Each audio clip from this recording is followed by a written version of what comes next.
Ladies and gentlemen, welcome to the first ever episode of the Depraved World of Manga.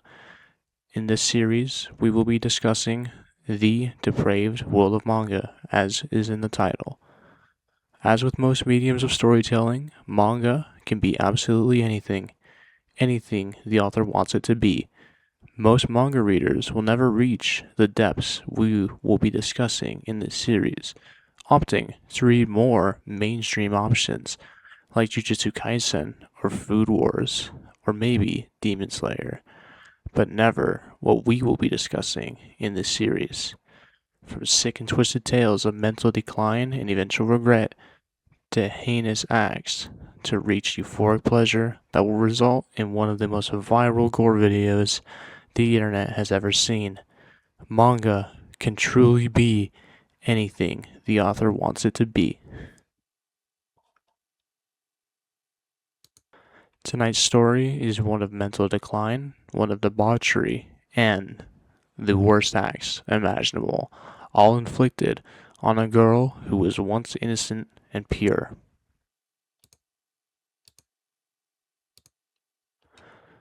Emergence, also known as Metamorphosis, is a manga consisting of just 8 chapters. However, these 8 chapters will leave any right-minded person nauseous, as this manga depicts the worst sexual crimes humans can commit.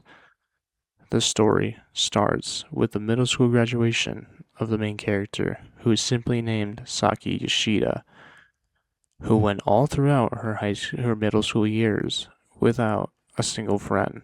However, she wants to change that and goes to ask her mom how to do her makeup, where her mom gushes about all the possibilities she can explore. Afterward, they show Saki's dad, who seems disinterested. However, that'll be important later. Then, we skip to the first day of high school, where she shows off her new look to everyone, who is taken aback by her beauty, which she had concealed up to this point. During class, she gets invited to hang out with a group of classmates after school. Magazine store, looking at fashion magazines, where eventually she's approached by an older man who questions which one she's looking at and starts to talk to her about it. Then, he starts to compliment her, and he takes her to a karaoke bar. He seems very nice. They talk. Meanwhile, Saki has an internal monologue about how she needs to seem interesting for him. Eventually, the man compliments and caresses her, holds her waist, and lean in for a kiss, where she then reciprocates. I'm going to stop this right here, because this is where the story goes for a nosedive. If you don't like where this is going, you can click off. You have exactly 5 seconds.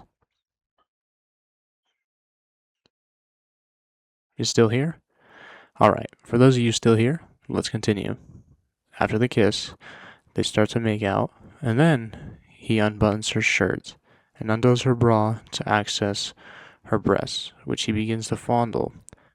He then moves to her undergarments, where he begins to rub everywhere. Then we have a lovely internal monologue where Saki is confused by what's happening, receiving it as love, not as what it is, being blatantly assaulted. Of course, this sick and depraved man then feeds her some pills to make her more susceptible to his advances, and then penetrates her. After, he then makes her reciprocate his degrading comments, calling her all sorts of names and just degrading her in general. Then, after he's finished, he introduces himself as Hayato and leaves his number in Saki's phone. As she walks home, we get a description of the aftermath, where she can't believe that was her first time, and in her warped mind decides Hayato is her boyfriend. We skip a few weeks and we get another gross scene of Hayato and Saki's intercourse, where she's fed pills yet again, and Hayato yet again degrades her while Saki reciprocates. However, her inner voice explains how all they do is have sex at least 2 to 3 times a week. Then, the next morning in school, her classmates talk all about how they are selling themselves to older men and wants Saki to join, which she does. Later that night, she meets a man named Kumagai, who was a big man and isn't very sightly, to say the least. However, they go to dinner, and Saki is pleased. However, on the way back to her home, he stops at a hotel after caressing her in the car. And despite his assurance that he's just stopping for a smoke, after a large sum of yen, he then ends up paying her for her services, I guess you could call them. Then, after coming home late, she is scolded by her mom, who, then Saki kind of reflects a little bit and regrets her actions, although briefly, and she never tells her mom what she was up to that night. Where a group of boys in school had gathered some compromising photos of Saki leaving the hotel. Then they solicit her for sexual favors and then orbit her as weirdos like them do. Then she's in her room later that day, I assume, gaming, while her dad comes in and takes advantage of her while he goes on a tangent about how she looks like her mother when her mother was younger. Then we cut to the next morning, where yet again she's being taken advantage of, this time in the bathroom by her father. Her mother is on the other side of the door, trying to talk to him. However, he keeps and persistently continues his sick actions. She goes to school, where her orbiters solicit true sex this time, not just any oral. Anyways, after she goes home, she is greeted by her dad on the couch and her mom explaining to her that she is wrong for seducing her father. She is then beaten and runs away and moves with Hayato. We then are taken to a sketchy bar run by a man named Obata, who supplies Hayato his drugs, which he is in big debt because of. Saki states she will pay it. Then she is more or less coerced into snorting cocaine, and then is taken advantage of by everyone in the bar, and is non-consensually pierced in her bosoms and nether region. We then cut to after she supplied her services in the bathroom of a client, where we find she is pregnant. She goes to tell Hayato, who seems disinterested at first. However, he assures her that he wants his baby to be delivered by her.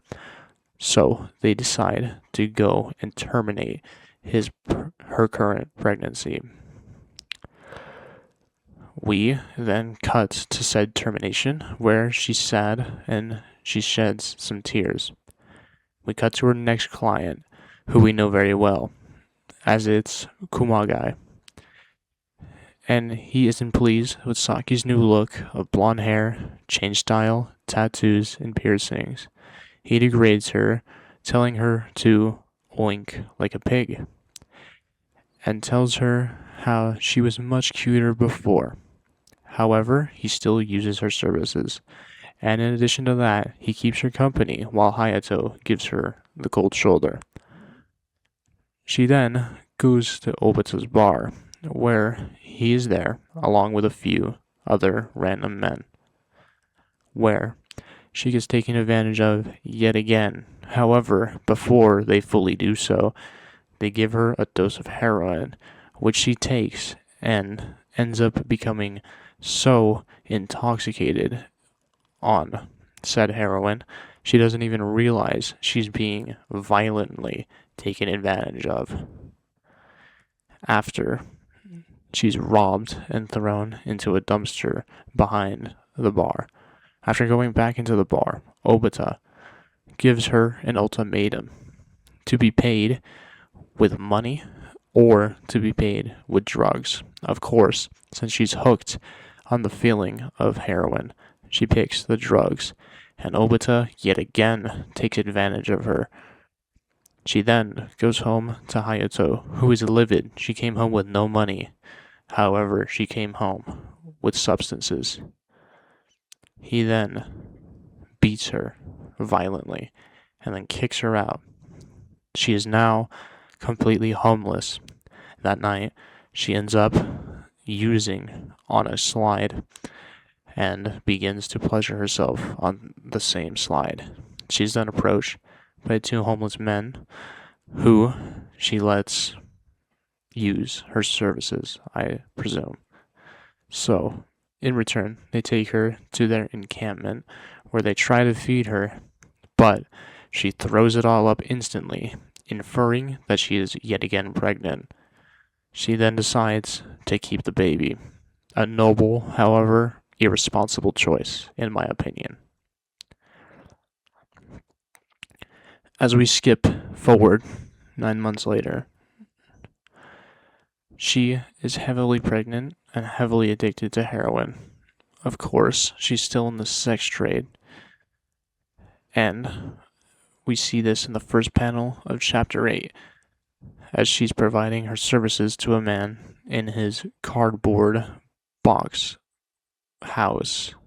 It's more or less just 3 cardboard boxes, like side by side and cut out so they can lay in it. Anyways, the man says how irresponsible she is for raising a kid in such condition. However, she again is still heavily addicted to heroin. So she ends up shooting up in this man's cardboard box, and then she walks, and she yet again attempts to go to the bar. However, she's greeted by a gate over the bar and random men guarding it, where they infer Obita is either dead or just missing. Then they shoo her away as they remarked that she's hopeless and that it's only a matter of time for her. She then reveals she's been stashing money away. However, everything comes full circle as her former classmates stumble upon her. Despite not recognizing her, they then beat and violate her with a plastic bottle before robbing her. Left penniless and beaten, she goes into a public bathroom where she looks in the mirror and breaks it after reflecting and seeing who she used to be and who she was all throughout her decline. Eventually, she decides to take all the rest of her drugs, where she has a hallucination of a life she could have had. A peaceful existence with a kid, maybe, and maybe some peace in her life. However, that's not our true ending. We see her glasses and blood as she dies at the end of the story. This is among one of the worst stories I've come across in any medium, and it makes me sick to my stomach. Firstly, that anyone would come up with this. Secondly, that anyone would animate this. And thirdly, that anyone would think it's an amazing idea to post it. It's so sick and vile. It appalls me that anyone took the time to make this as it is an atrocity against humanity. The human race, once again, has proven it is beyond repair, and my faith in my own species is lost, never to be recovered again. If you enjoyed this video, wait and stay tuned, as more like it are coming, despite my mental health. After reading this depraved manga, I will be reading more. However, I would like to see some engagement, and maybe if you have suggestions, you can leave them in the comment section below. As always, stay safe and take care of yourself. Of course, now, this is us signing out. Goodbye.